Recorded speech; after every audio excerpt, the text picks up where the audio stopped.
Hello class 10th students. चलिए हम gender religion caste के में आगे जो टॉपिक पढ़ेंगे वो है सेकुलर स्टेट। सेकुलर स्टेट मतलब आप समझते ही होंगे धर्म निरपेक्षता, यानी सरकार किसी एक धर्म को बढ़ावा नहीं देगी। Communalism was and continues to be one of the major challenges to the democracy in our country। हमारे देश में संप्रदायवाद जो है वो लगातार एक चैलेंज के रूप में देखा जा रहा है या चैलेंज है हमारे देश में। The makers of our constitution were aware of this challenge। और जब हमारा संविधान बन रहा था तो जो हमारे संविधान बनाने वाले लोग थे वो भी इस चीज़ से वाकिफ़ थे, उनको पता था कि ये प्रॉब्लम हमारे देश में रहेगी। That is why they choose the model of secular state. और इसी बात को ध्यान में रखकर उन्होंने सेकुलर स्टेट या धर्मनिरपेक्ष राज्य की कल्पना की, एक मॉडल को अपनाया। This choice was reflected in several constitutional provision that we studied last year। पिछले साल भी आपने इसको पढ़ा होगा, जिसमें आपने ये देखा होगा कि संविधान में बहुत सारी ऐसी व्यवस्थाएं की गई हैं जिससे जो ये दिखलाता है कि हमारा देश एक सेकुलर कंट्री है। There is no official religion. अब देखिए कौन कौन से पॉइंट हैं। मैंने देखा है कि ये जो टॉपिक है अक्सर एग्ज़ाम में आता है और ये पूछा जाता है आपसे कि क्या क्या ऐसे प्रोविज़न हैं जिससे हमारा देश एक सेकुलर स्टेट कहलाएगा। तो आप इन पॉइंट्स को ध्यान में रखिए। There is no official religion for Indian state. Bharat में कोई ऑफिशियल रिलीजन नहीं है। Unlike the status of Buddhism in Sri Lanka, जैसे हमने जब श्रीलंका की कहानी पढ़ी थी तो उसमें देखा था कि श्रीलंका में बुद्धिज़्म को ऑफिशियल स्टेटस दिया गया है वहाँ के रिलीजन के रूप में। इस्लाम जो है पाकिस्तान में, क्रिश्चियनिटी जो है वो इंग्लैंड में, but our constitution does not give in such status to any religion. लेकिन हमारे देश में किसी भी धर्म को इस तरह का स्टेटस नहीं मिला है कि वो राष्ट्र का धर्म है। उसके बाद सेकेंड पॉइंट देखिए, the constitution provide to all individual and communities freedom to profess, practice and propagate any religion और नॉट टू फॉलो एनी। और हमारे संविधान में व्यवस्था की गई है कि हर व्यक्ति को या कम्युनिटी को ये फ्रीडम है कि वो अपने धर्म को मानें, प्रैक्टिस करें और उसको बढ़ावा दें, है ना। और अगर वो चाहें तो किसी भी धर्म को नहीं भी फॉलो कर सकते हैं, कोई फोर्स नहीं कर सकता उनको। The constitution prohibits discrimination on ground of religion. और धर्म के नाम पर कोई भी भेदभाव हमारे देश में नहीं हो सकता, क्योंकि ऐसा संविधान में कहा गया है। यानी संविधान में कहा गया है कि धर्म के नाम पर आप किसी के साथ भेदभाव नहीं कर सकते। At the same time the constitution allow the state to intervene in the matter of religion in order to ensure equality within religious communities. और ये भी हमारे संविधान में प्रावधान है कि अगर कहीं भी धर्म के नाम पर अगर कोई एक समानता की बात हो या तो ऐसे में क्या सरकार भी इसमें इंटरफियर कर सकती है। For example it bans untouchability, जैसे हमारे देश में छुआछूत को बैन कर दिया गया है। Understood in this sense secularism is not just an ideology of some party और पर्सन। इसीलिए ये कहा गया है कि सेकुलरिज्म जो है वो एक आइडियोलॉजी, जो सेकुलरिज्म नाम की जो आइडियोलॉजी है वो किसी एक खास व्यक्ति या किसी खास एक पार्टी की नहीं है। This idea constitute one of the foundation of our country. ये हमारे देश की जो फाउंडेशन होती है ना, उसका एक पॉइंट है। Communalism should not be seen as a threat to some people in India. इसलिए कम्युनलिज्म को एक खतरा, कुछ लोगों को ऐसा लगता है कि कम्युनलिज्म खतरा है उनके लिए, उन्हें ऐसा नहीं सोचना चाहिए। It threaten the very idea of India. और ये हमारे देश के लिए खतरा है, ऐसा ये इस चीज़ को थोड़ा सा ध्यान रखना है हमें कि हाँ ये हमें डराता ज़रूर है। That is why communalism need to be combated. इसलिए ऐसा माना जाता है कि कम्युनलिज्म को थोड़ा हमें रोकना चाहिए। A secular constitution like ours is necessary. एक सेकुलर कॉन्स्टिट्यूशन जैसा हमारे देश में है ये ज़रूरी तो है, but not sufficient to combat communalism. लेकिन ये इतना सफिशिएंट नहीं है कि हम कम्युनलिज्म से छुटकारा पा लें इससे। Communal prejudice and propaganda need to be countered in everyday life. और हम देखते हैं कि कम्युनल प्रेजुडिस जो है, धर्म के नाम पर जो लोग सोचते हैं या उसे अपनी प्रचार करते हैं, ये सब हम हर दिन देखते हैं। And religion based mobilisation need to be countered in the arena of politics. इसलिए रिलीजन बेस्ड मोबिलाइजेशन, धर्म के नाम पर जो मोबिलाइज किया जाता है लोगों को, उसको पॉलिटिक्स के मदद से सॉल्व करना ज़रूरी है। ठीक है, उसके बाद देखिए अब कास्ट एंड पॉलिटिक्स। कास्ट आप समझते हैं जात को कहा जाता है, एंड पॉलिटिक्स यानी कि राजनीति। अब हम देखेंगे कास्ट का असर राजनीति पर क्या होता है। We have seen two instances of expression of social division in the arena of politics. अब तक हमने दो को देखा, one largely positive, एक तो पॉजिटिव था और दूसरा negative. Let us turn to our final case. अब एक और जो केस है कास्ट और पॉलिटिक्स का, उसको हम देखेंगे। That has both positive and negative aspect. Caste का दोनों तरह का इफेक्ट हम देखते हैं। एक तो देखते हैं हम देखते हैं पॉजिटिव और दूसरा नेगेटिव। अब हम देखेंगे कास्ट इनइक्वालिटी क्या होती है। अनलाइक जेंडर एंड रिलीजन, इन दोनों के बारे में हम पहले भी पढ़ चुके हैं। तो जेंडर एंड रिलीजन के विपरीत caste division special in India, caste division हमारे देश में खास है। All society have some kind of social inequality. आपको पता ही है कि हर समाज में सोशल इनइक्वालिटी या सामाजिक असमानता तो होती है।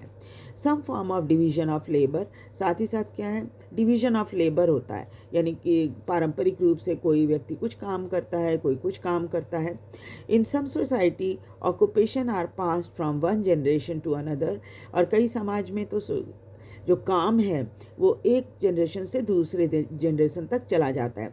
जैसे आप देखोगे जो कारपेंटर होते हैं, उनके पहले भी उनके पूर्वज जो थे वो यही काम करते थे, आज भी लोग वही काम करते हैं।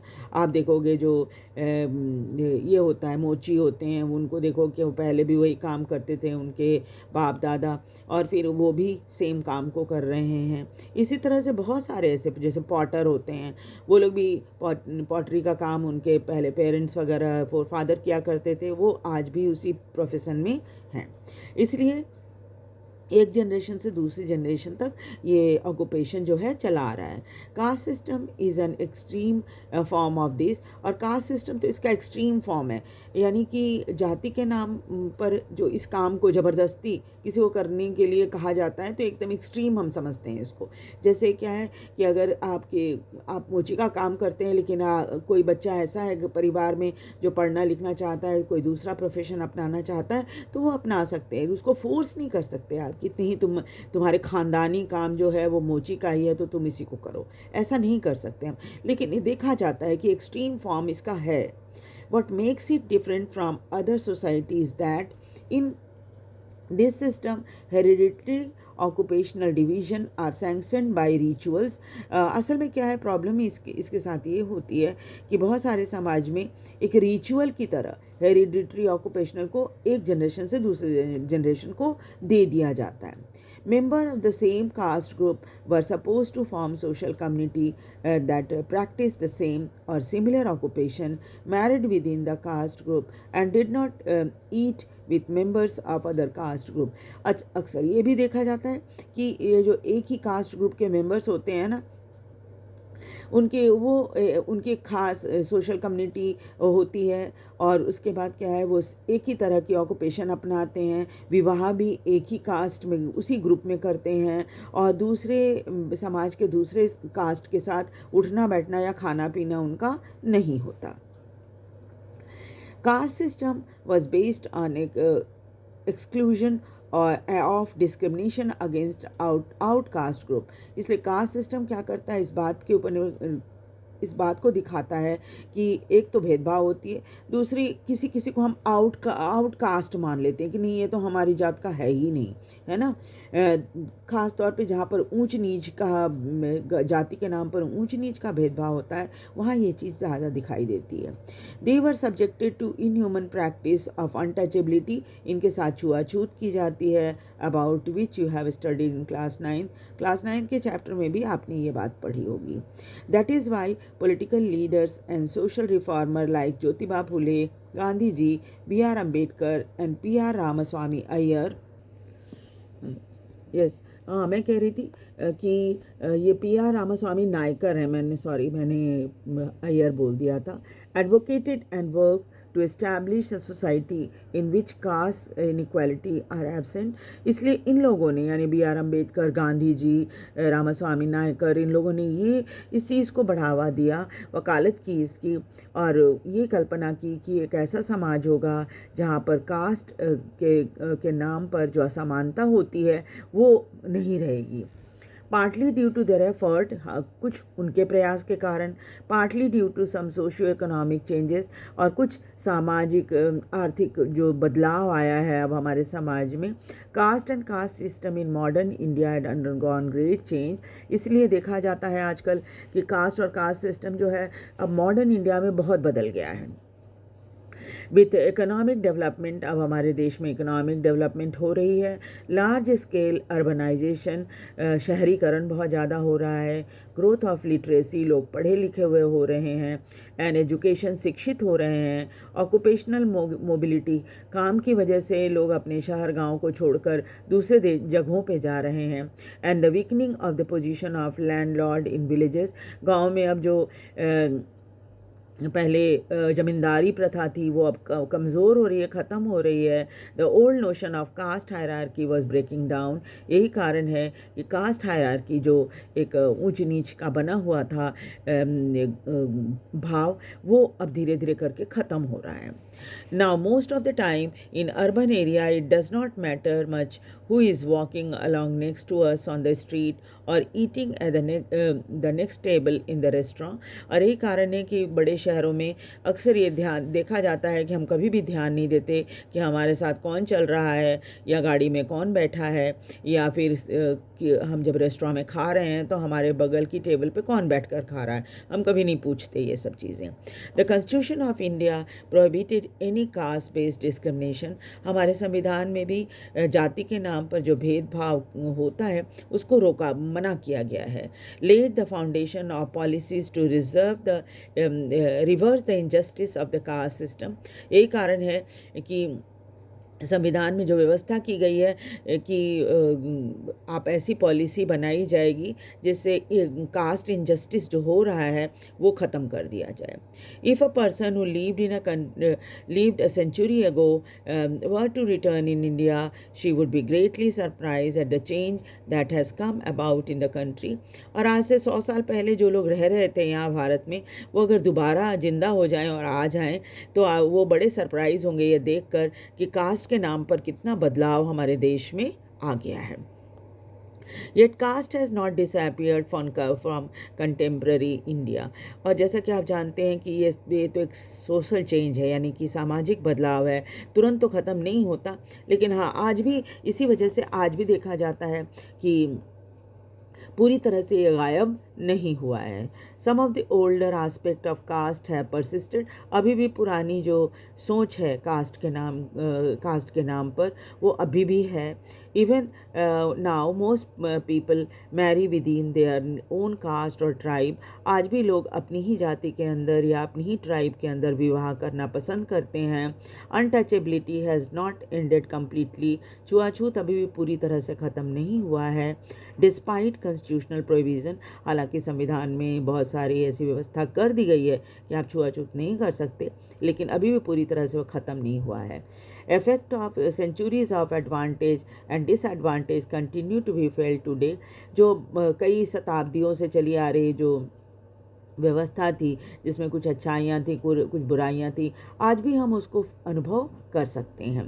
The caste system that had access to education under the old system have done very well in acquiring modern education as well.